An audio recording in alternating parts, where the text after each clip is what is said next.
लेकिन जब शंकर भगवान जी ने प्रणाम किया तो जो पतिव्रता पत्नी है वो अपने पति का अनुसरण करती है। तो माता पार्वती जी ने देखा कि शंकर भगवान ने यहाँ प्रणाम किया है तो मुझे भी प्रणाम करना चाहिए।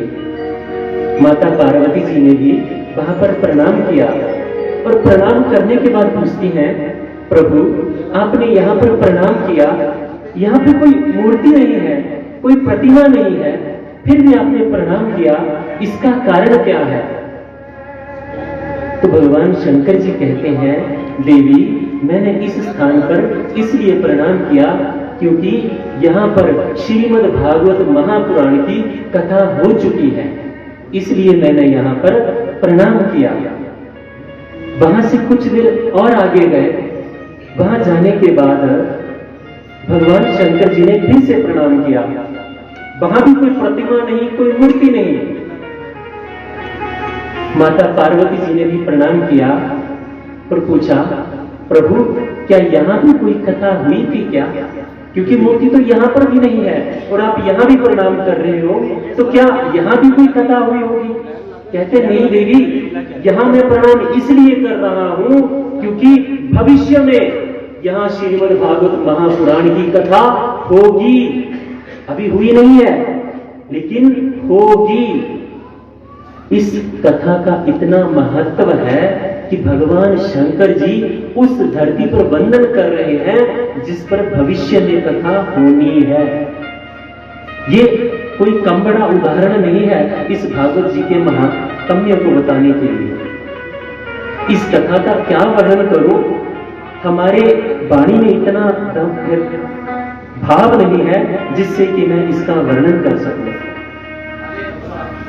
मेरी हैसियत नहीं है ऐसी कि मैं इनका वर्णन कर पाऊंगा। 12 स्कंद, 335 अध्याय और 18,000 श्लोक, यहां पर सबकी स्तुति हुई। मैं अपनी स्तुति करना चाहूं तो मेरी स्तुति में मुझे एक ही श्लोक याद आता है, मूकं करोति वाचालं पंगुं लंघयते गिरिं यत्कृपातमः वन्दे परमानंद माधवम्।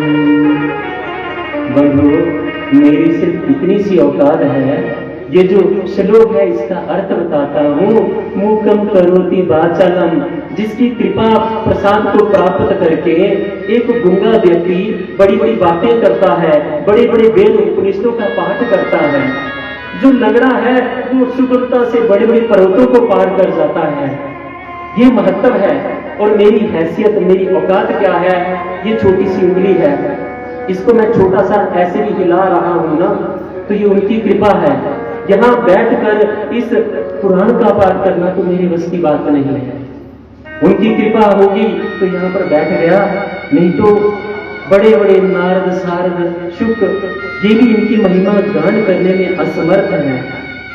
तो मेरे बस की तो वैसे भी बात नहीं, लेकिन भगवान की कृपा और उनकी कृपा से दी हुई मति के अनुसार जितना हो सके मैं आपको सुनाने का प्रयास करता हूँ।